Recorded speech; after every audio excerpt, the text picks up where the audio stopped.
Hello everyone. We're going to talk a little bit about geopolitical risk and the general macro environment and earnings season. Let's start with geopolitical risk. In Brazil, political turmoil is very evident and obviously has made both the real and the stock market collapse very quickly. However, we need to pay attention to the macro environment. The macro environment is not helping. GDP estimates have had to be downgraded already a few times. Also, the earnings season is not proven to be as positive as in other countries, and capex, consumption continue to be very subdued. So be careful when you trade Brazil, thinking about the exuberance of inflation, because there are many headwinds.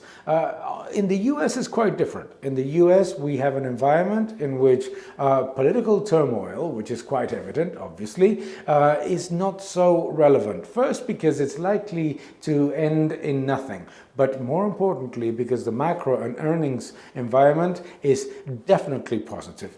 The macro that's showing both at consumption level, capex growth for the first time in many years, also in terms of wages, in terms of employment, all of those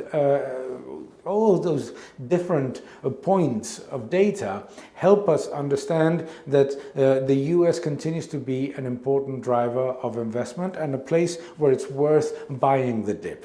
It's worth buying the dip as well. Look at the agreement in Saudi Arabia. The agreement in Saudi Arabia is very positive for the defense and the industrial sector.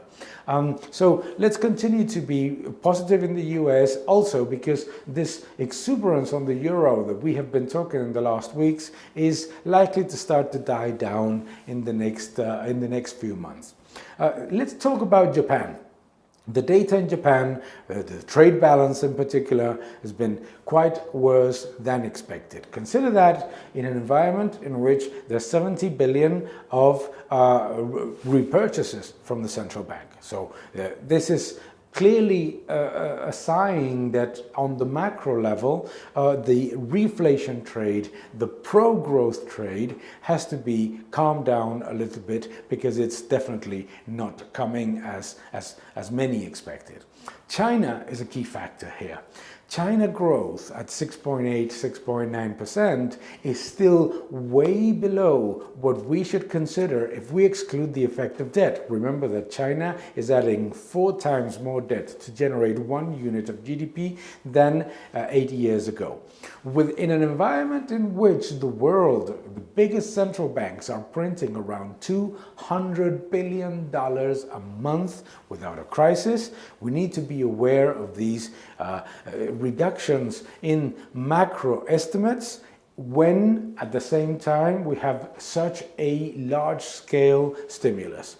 Therefore, let's pay attention to earnings. The earnings season has been much better than what we had expected, and that supports equity markets.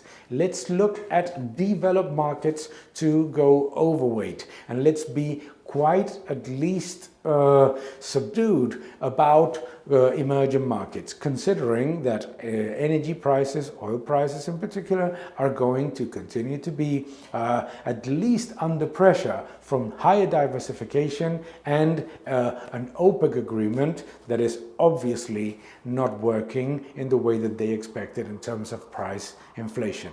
Thank you very much.